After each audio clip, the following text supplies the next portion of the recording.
You're listening to the Audacious Church podcast. This message was recorded live at our Chester campus.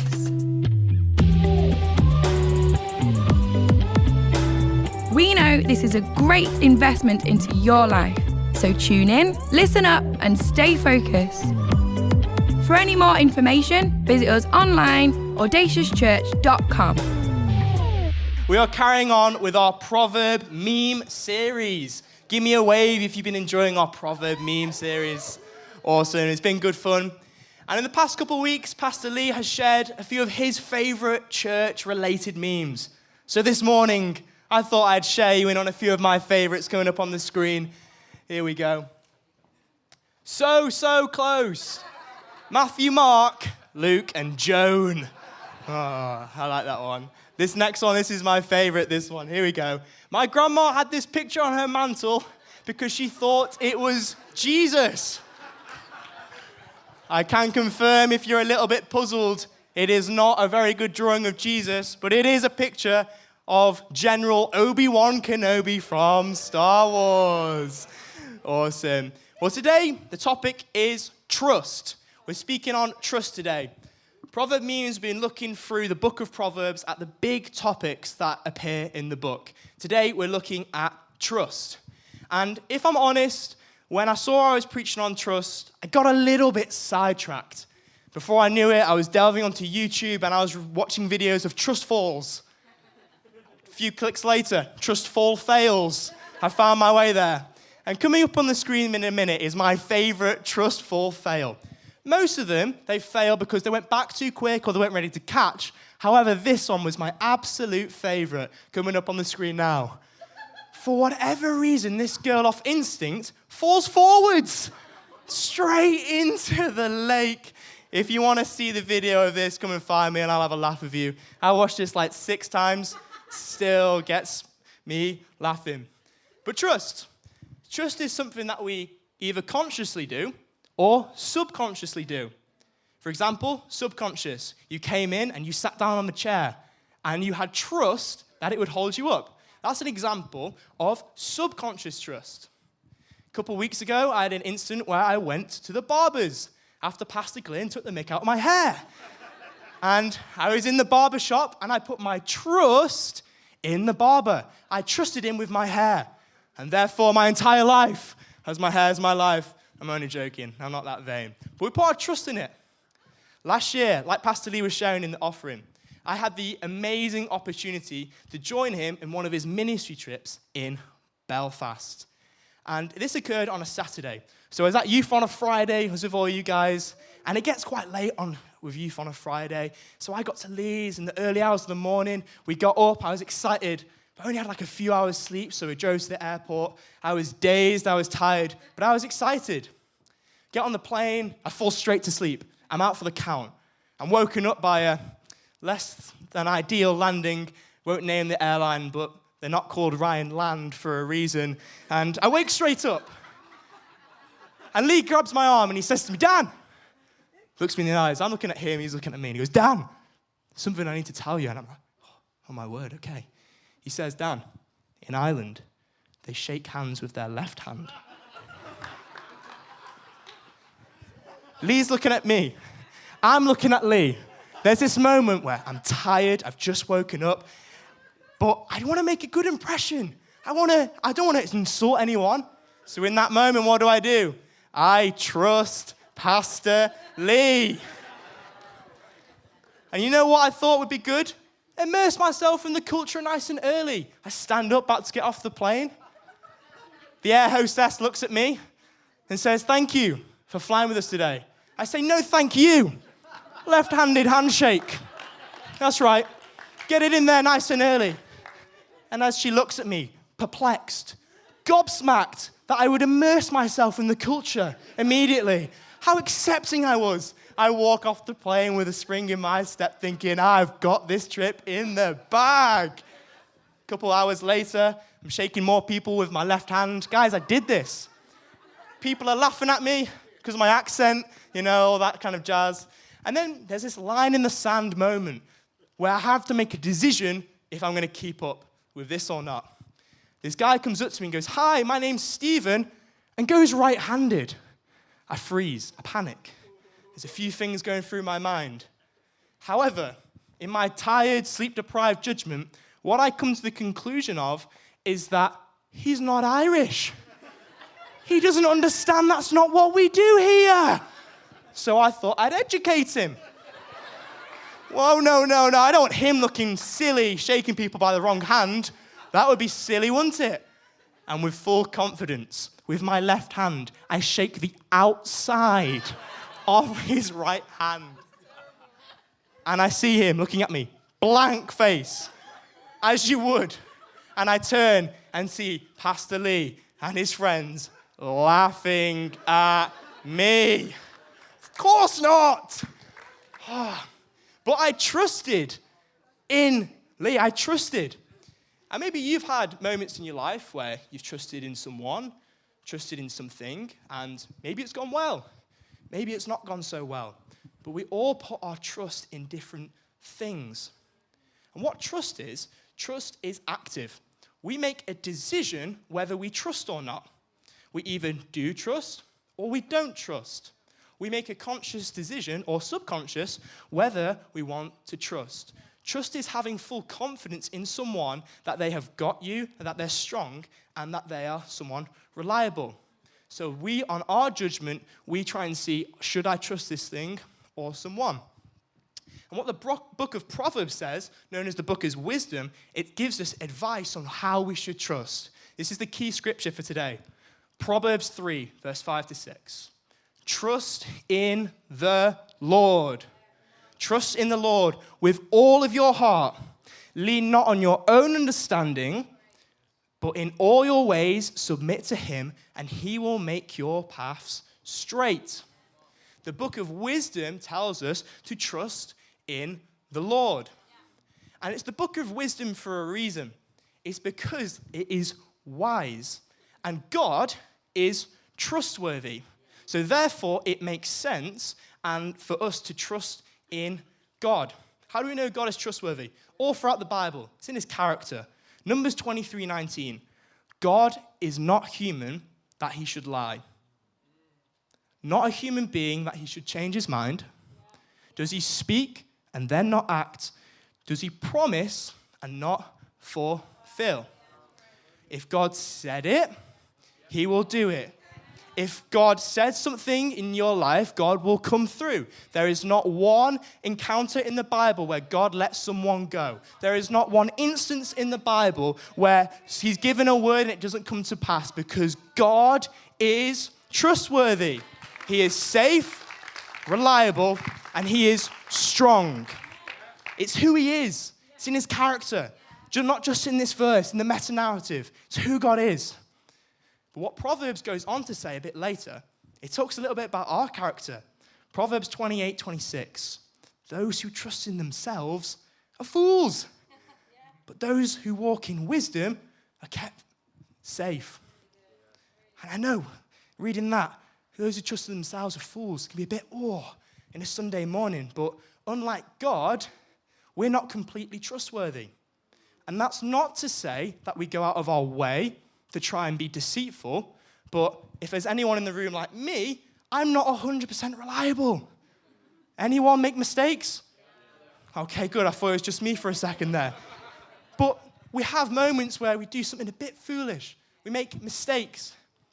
For example, up until the age of 17, I thought my 70-year-old grandmother had naturally blonde hair.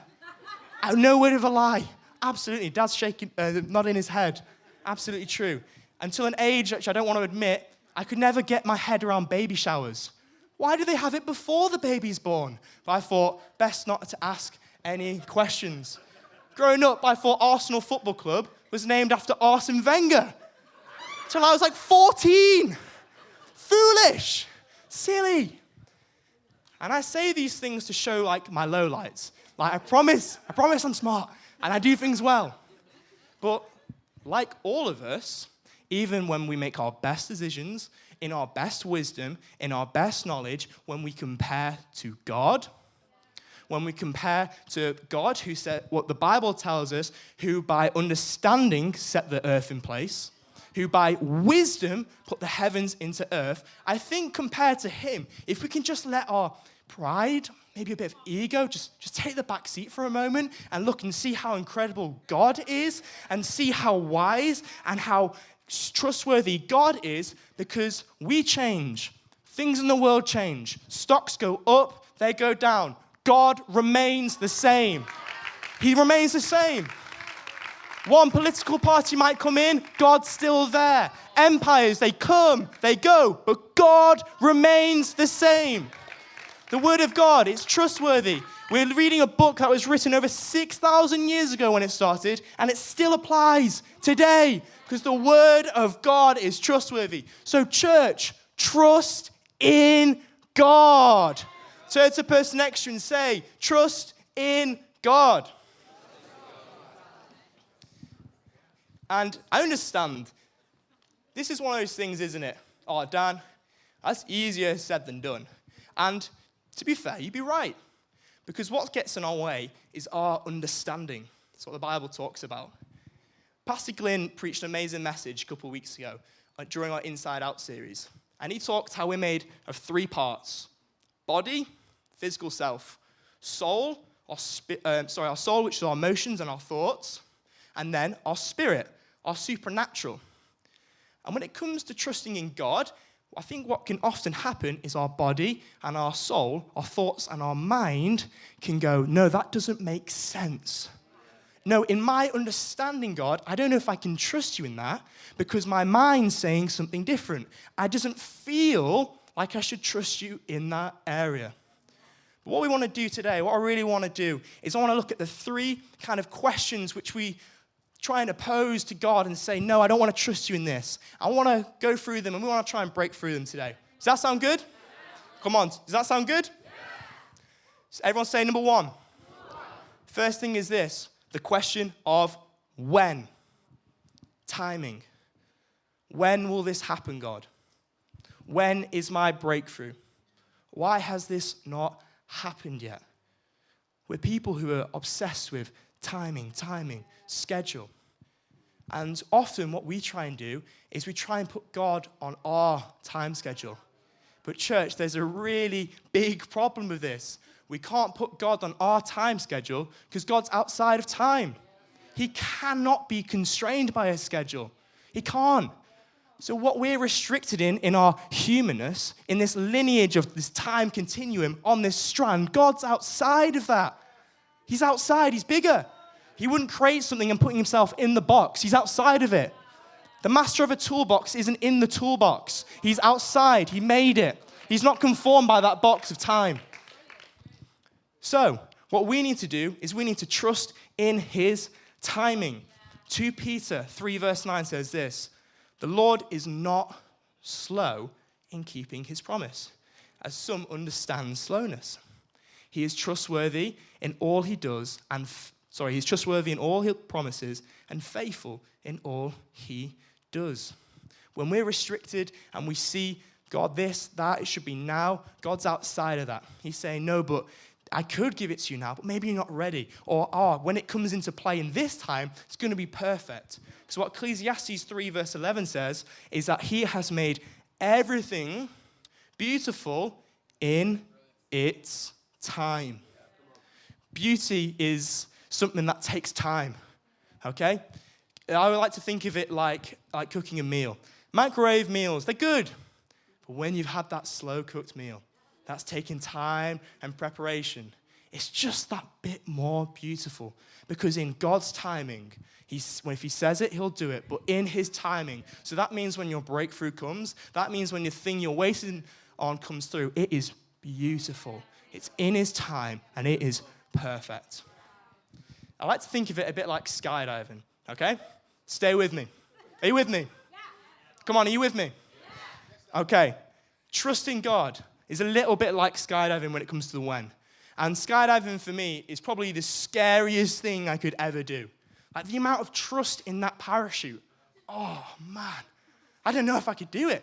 Also scared of heights, which doesn't help, but just thinking about the parachute.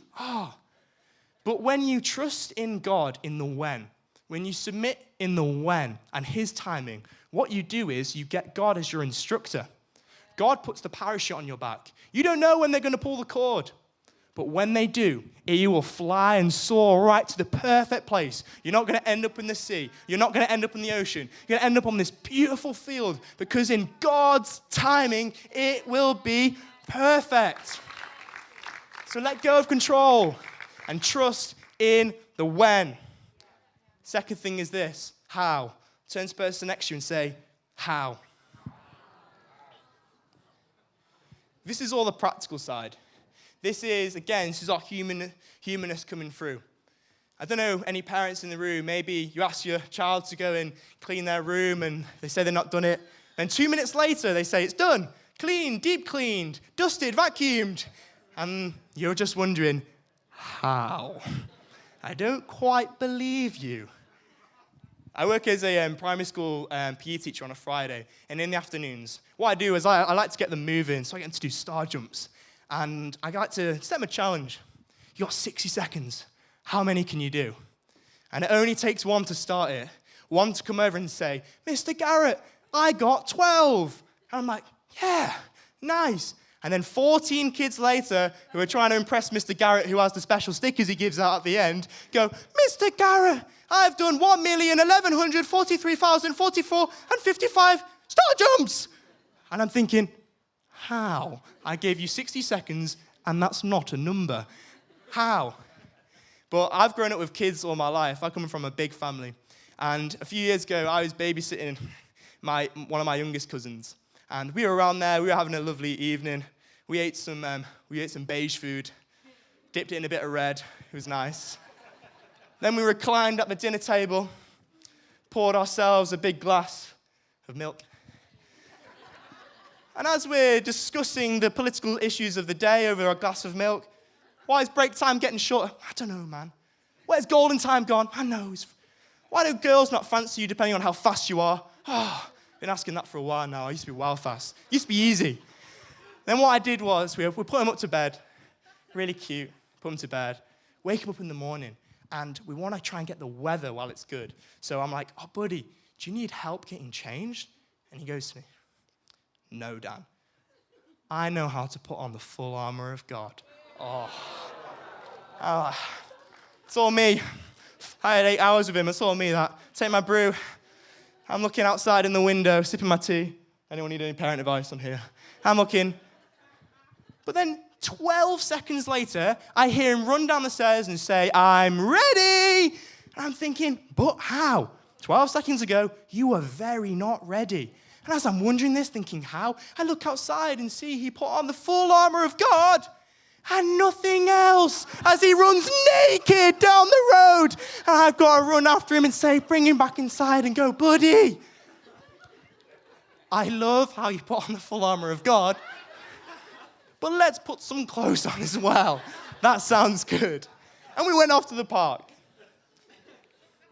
When God runs down the stairs in your life, when God runs down the stairs with a word, telling you to trust him, how often do we just seems too impossible to us? And we think practicals, but God, how? But the timing doesn't seem right. I don't know how you're going to bring me there. Imagine if we trusted God in that. Because his how, his ways of doing something are completely different to ours. Isaiah 55 says this, for my thoughts are not your thoughts. Neither are your ways my ways, declares the Lord. As the heavens are higher than the earth, so my ways are higher than yours. When we submit to God in all our ways, we allow God to have his way in our lives. Trust God in the how. And let's face it, it's never really going to make sense. I read my Bible for 5 minutes and my mind gets blown. Think of it, wedding of Cana. Jesus, we need more wine. How? Water. Whoa, what? What do you mean water? Jesus, 5,000 people to feed. How?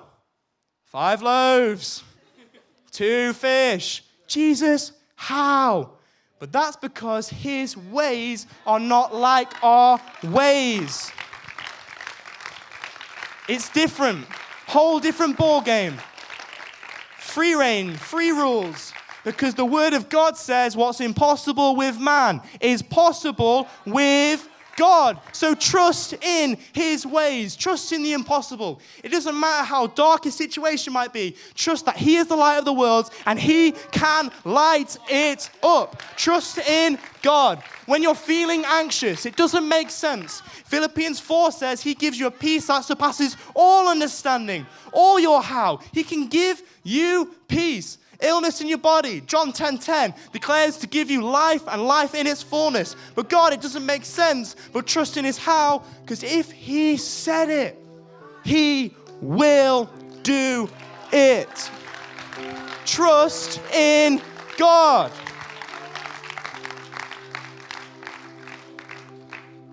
It's not our job to work it all out. Hey, how good's that? Not our job. I quite like that. How about you? Trust in his how. Third thing is this as we come into land. Trust in the why. For me, this is the hardest one. Trusting in why something has happened when it wasn't part of my plan doesn't make sense. But God, I trusted you in this. Why? But the Bible is really clear. Proverbs 19:21. Many are the plans in a person's heart. I've got plans. But it's the Lord's purpose that prevails because his path is going straight. I've had times in my life where something's happened and I've asked God, why? But when I keep making steps, trusting God, when I turn around, I see it now. When I've put God first in a relationship, I've trusted him, I have plans for its future, and then it ends. God, why? But when I keep making that step, God, I don't know how. God, I don't know why. And I keep moving forward. I don't even know the destination, but I know where I'm going because his word's a lamp unto my feet. And I'm taking my step.